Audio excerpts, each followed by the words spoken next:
जय भीम नवबुद्धाय साथियों। चक्रवर्ती YouTube channel पे आप सबका स्वागत है साथियों। इस यूट्यूब चैनल के माध्यम से हम नई नई जानकारी बताने की कोशिश कर ही रहे साथियों। तो आज हम आपको एक ऐसे ही रहस्यमयी बात बताने की कोशिश करने वाले हैं जिसे आप जानकर हैरानी होगी कि आज भी इंडिया में, आज भी भारतवर्ष में बौद्ध स्थलों को किसी अन्य संप्रदाय लोग अपने संप्रदाय के देवी देवता के नाम से पूजे जाते हैं। करीबन पूरे भारतवर्ष में ये बौद्ध धर्म का बहुत बड़ा इतिहास है और इसके बारे में बहुत जगह पर उसके बारे में जानकारी भी पाई जाती है और एविडेंस के तौर पर हमें उत्खनन में कई सारे सबूत भी पाए जाते हैं।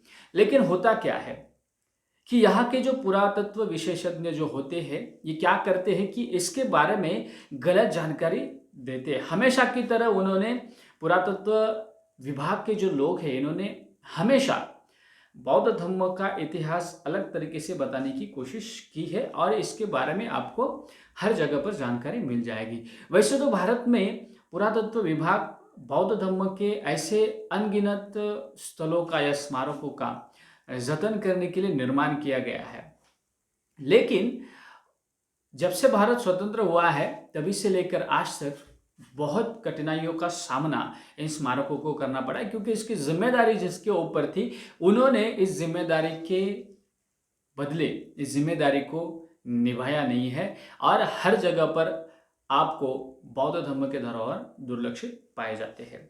साथियों, ऐसे ही एक ही नहीं, भारतवर्ष में जितने सारे बौद्ध स्थल है, या तो कहीं पर शिव जी का मंदिर होगा, या तो किसी माता का मंदिर होगा, या तो किसी अन्य भगवान को उस जगह पर बिठाया जाता है और उस अपने संप्रदायों का स्थल माना जाता है। जैसे कि पिछली बार हमने देखा था माँ भद्रकाली का मंदिर के बारे में, जो ईटखोरी की माँ भद्रकाली है उसके बारे में भी हमने पिछले वीडियो में जानकारी ली थी।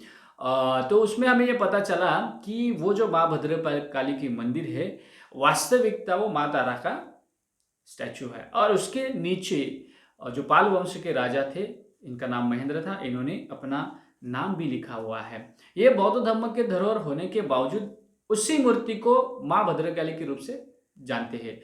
वैसे ही ये जो नालंदा के नजदीक में जगदीशपुर है वहां पे भी उत्खनन हुए थे। वहां पे बहुत सारे पाल वंश के राजाओं ने बनाए बुद्ध मूर्तियां पाई गई है और एक मूर्तियां वहां पर और एक मंदिर वहां पर है जिसे रुक्मिणी माता का मंदिर माना जाता है साथियों। तो ये रुक्मिणी माता का जो मंदिर है, इस रुक्मिणी माता के मंदिर पे जो मूर्ति को पूजा जाता है, उस मूर्ति को ध्यान से देखेंगे तभी आपको पता चलेगा कि ये किसी रुक्मिणी माता का मूर्ति नहीं है, तो ये भगवान बुद्ध की मूर्ति है।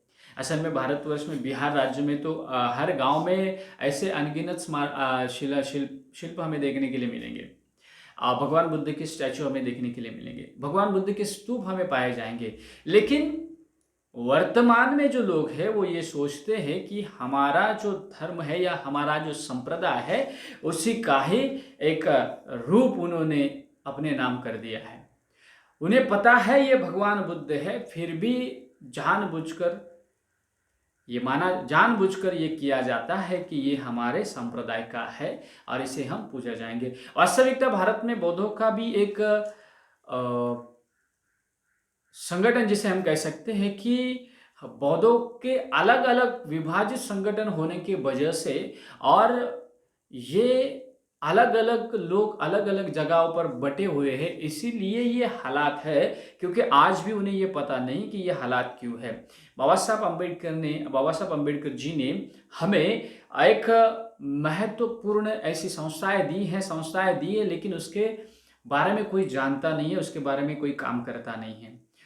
अगर ये काम किए जाएंगे तो भारतवर्ष में एक ही स्ट्रांग संगठन हो सकता है और ये जो हमारे धरोहर है, ये जो हमारे स्मारक है, जो किसी और ने छीने हुए हैं, किसी और ने अपने कब्जे में लिए हुए हैं, शायद वो मुक्त हो सकते हैं।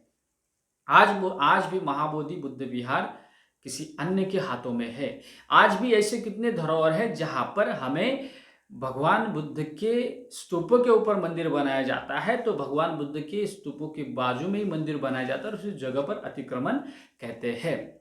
वास्तविकता ये हमें जानना चाहिए कि ये क्यों हो रहा है। आज हम जिस रुक्मिणी मंदिर की बात कर रहे हैं साथियों, इस रुक्मिणी मंदिर को ध्यान से देखो। इसमें जो मूर्त है यानी कि मूर्ति है, इसको ध्यान से देखने के बाद आपके भी होश उड़ सकते हैं, क्योंकि जिसे रुक्मिणी माता के नाम से जानते हैं या पूजते हैं, वो कोई रुक्मिणी माता नहीं है, वो भगवान बुद्ध का मूर्ति है।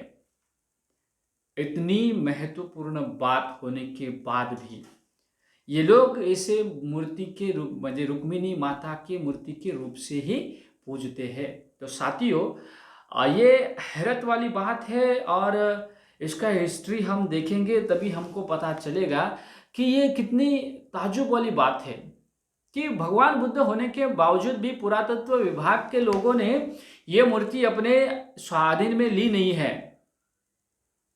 ऐसा क्यों है, इसका जवाब पुरातत्व विभाग से पूछना चाहिए कि हर कोई ऐतिहासिक चीज हो या हिस्टोरिकल चीज हो, उसे पुरातत्व विभाग अपने हाथ में लेते हैं और उसका जतन करते हैं। लेकिन इतने सालों के बाद भी यहाँ पर ऐसे कई और अवशेष हैं जिसे अलग अलग संप्रदायों के लोगों ने अपने स्वार्थ के लिए या अपने अस्तित्व के लिए उन्हें अपने कब्जे में लिया हुआ है, लेकिन पुरातत्व विभाग इसको जतन करने के लिए लेते नहीं है। ये क्यों हो रहा है, क्यों नहीं हो रहा है साथियों, इसके बारे में हमें जानना चाहिए और इसके बारे में काम करना चाहिए। तो ये जो जगदीशपुर का इलाका है साथियों, यहाँ पे भगवान बुद्ध की जो मूर्ति है, ये मूर्ति लगभग हम देखने जाएंगे तो 15 फीट ऊंची है और 9.5 फीट चौड़ी है।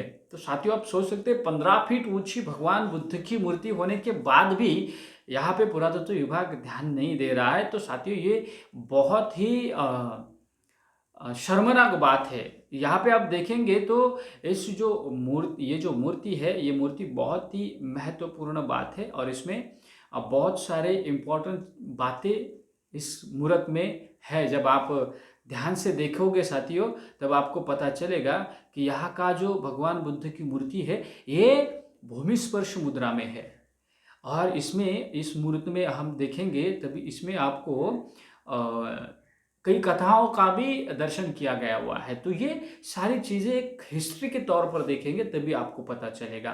तो ऐसे अनगिनत जगहों पर अनगिनत लोगों ने कई बौद्ध स्मारकों को कब्जा किया हुआ है और हम देखते रहेंगे। तो ये हमारा इतिहास को नष्ट करने की कोशिश की जाती है या बदलने की कोशिश की जाती है, फिर भी हम इसके ऊपर ध्यान देते नहीं। तो साथियों, हमारा यही कहना है कि आप भी इस तरीके से जानने का प्रयास करो, देखने का प्रयास करो, तभी आपको पता चलेगा कि ये कई जगहों पर, अलग अलग जगहों पर इन्होंने कब्जा किया हुआ है और बौद्ध धर्म के धरोहर अपने हाथ में लिए। तो साथियों, हम यही अपील करना चाहेंगे कि आप भी इसी तरीके से भगवान बुद्ध की जो ऐतिहासिक धरोहर है उसको बचाने की कोशिश करो। इसकी जिम्मेदारी पुरातत्व विभाग की है, क्योंकि ये सारे के सारे ऐतिहासिक धरोहर पुरातत्व विभाग के अधीन होते हैं और इसकी जिम्मेदारी भी उनकी होती है। अगर वो जिम्मेदारी से मुकरते हैं तो हमारी जिम्मेदारी होती है कि उन्हें उनका काम याद दिलाना। तो साथियों, जिस जगह पर ये बातें हैं, तो उस जगह के पुरातत्व विभाग के सर्कल को हमें बता देना चाहिए कि यह ऐतिहासिक धरोहर है और इसको बचाने की आपकी जिम्मेदारी। इसके लिए भारत सरकार एक निधि मंजूर करते हैं, भारत सरकार उसके लिए अलग सा निधि रखते हैं, एक अलग डिपार्टमेंट होता है। तो इनकी जिम्मेदारी यही है कि अपने पुरातत्व जो अवशेष है इसे बचाने का काम करे, अपना इतिहास बचाने का काम करे, ताकि आज भी हम अपना इतिहास भूल रहे हैं। इसीलिए भारत की ये हालात है। साथियों, अगर ध्यान से देखेंगे तो आपको ये सारी बात देखने के लिए मिल सकती है। और दोस्तों, साथ ही साथ आप सबको अपील करते हैं कि अगर पूरे भारतवर्ष में हमें बाबा साहब ने दिया हुआ एक संगठन के तौर पर हमें जाना चाहिए। इसके लिए भारतवर्ष में हम अलग अलग हिस्सों में जो बटे हुए लोग हैं, ये यंग जनरेशन जिस अलग अलग संस्थाओं में बटा हुआ है, उनसे अपील है कि आप बाबा साहब के एकमात्र ऐसे संगठन है जिसको बाबा साहब ने बहुत पहले बनाया है, उसमें शामिल हो जाए, जुड़ जाइए और इस धम्म के जो अवशेष या धम्म की जो चक्र है, इस धम्म का चक्र है, उसे गतिमान करने के लिए आप साथ आ जाइए और इसको आगे बढ़ाने की कोशिश करते हो। तो साथियों, समता सैनिक दल, इस दल में आप शामिल होने के लिए नीचे दिए गए लिंक पर जाकर आप अपना अभी निवेदन दे सकते हैं और अपना फॉर्म भर सकते हैं, ताकि आप भी जल्द से जल्द समता सैनिक दल के सैनिक होकर इस भारत के इतिहास को बचाने की कोशिश करते हैं। तो मिलते हैं साथियों ऐसे ही नई इंफॉर्मेशन और नई जानकारी के बारे में। बौद्ध धर्म के कई सारी बातें हैं और आपको यही सारी बातें हम आपको बताने की कोशिश करेंगे। तो मिलते हैं साथियों नए इतिहास को बताने की कोशिश करने के लिए। चक्रवर्ती यूट्यूब चैनल को ज़्यादा से ज़्यादा शेयर ज़रूर कर लिए, ज़्यादा से ज़्यादा लोगों तक ज़रूर शेयर कीजिए, ताकि अपना इतिहास अपने लोगों को पता चले और इस भारत में हमें एकता के संग हमारा इतिहास बताने की ज़रूरत है, ताकि एक नया इतिहास के तौर पर हमारे आने वाली पीढ़ी जा सके। तो मिलते हैं साथियों ऐसे ही नई वीडियो के साथ, तब तक के लिए आप सभी को जय भीम, नमो बुद्धाय।